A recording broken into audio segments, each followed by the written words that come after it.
This Good Morning Northwest morning sprint is brought to you by Bill's Heating and Air Conditioning. It is 6:53, time to get you ready to catch you up on the top stories of the day with the morning sprint. Yeah, Olivia Roberts has an important update for kids or parents with young kids, and Desi Richards is live at the Kitty Cantina this morning. But first to Mark Peterson tracking more sunshine in the forecast. It's going to be a nice day today. There's no doubt about it. First Alert Weather, and that First Alert Weather app free and available in the App Store. 36 right now. It has the hourly temperature, so you can plan on when you're going to walk the dog or go play pickleball. 48 will be our high today, 45 into Deer Park, and 57 into the Palouse, with 67 expected in the Tri-Cities. We're going to have temperatures nearing 50 as we get into the late afternoon, with 48 our high today. Breaking news out of Laguna Beach, California this morning, where a large brush fire is forcing people from their homes. This is a live look at the fire. It started around 4 this morning in the Emerald Bay area east of the Pacific Coast Highway. The Laguna Beach Police Department shut down the highway and issued a mandatory evacuation order for people living in the area.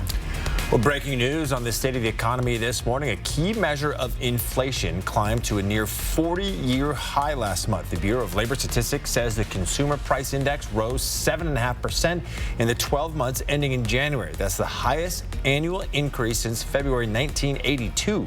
From housing to furniture, used cars, and medical cost, prices increased across the board.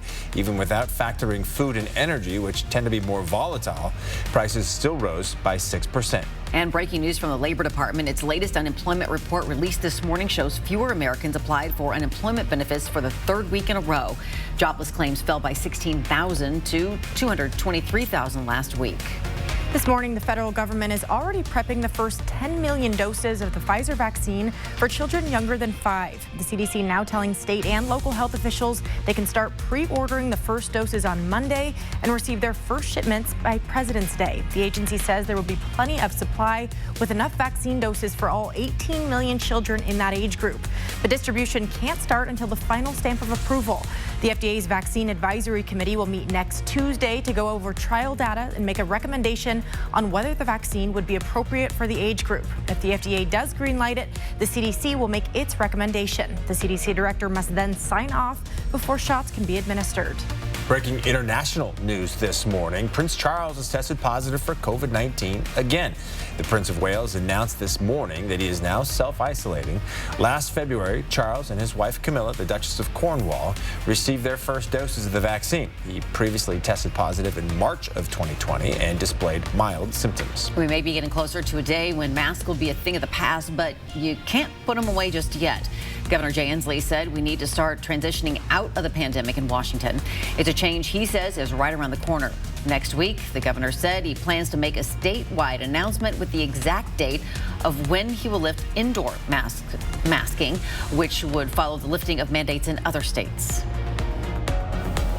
We've been live this morning hanging out with the kitties and cats at Kitty Cantina.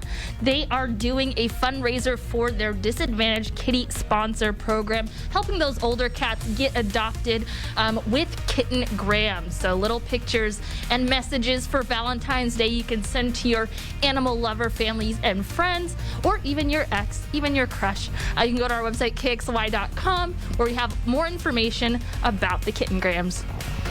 Did she say you could even send them to your ex? I don't know about that. New this morning, the Senate appears likely to pass one of the largest workplace reforms in decades. The Ending Forced Arbitration of Sexual Assault and Sexual Harassment Act does exactly what it says. It forbids employers from forcing workers with sexual misconduct claims into arbitration. Instead, the measure permits them to file lawsuits. Right now, about 60 million workers are bound by contractual clauses that prevent them from suing for such claims. The bill passed the House with a sweeping bipartisan majority of 335 to 97 earlier in the week. It's expected to pass the Senate with a similar approval rate. A federal appeals court will not reinstate President Biden's vaccine mandate for federal employees as it reviews a lower court's order putting it on hold. The decision by the 5th U.S. Circuit Court of Appeals potentially sets the stage for the case to go to the Supreme Court. The mandate has been halted nationwide since a preliminary injunction in January issued by a Trump-appointed judge. Coming up next on Good Morning America, former President Trump is under scrutiny over his handling of official records. The National Archives now asking the Justice Department to launch an investigation. GMA has how Trump is responding. All right, we'll get a final check of the weather with Mark Peterson coming up right after this. Don't go away.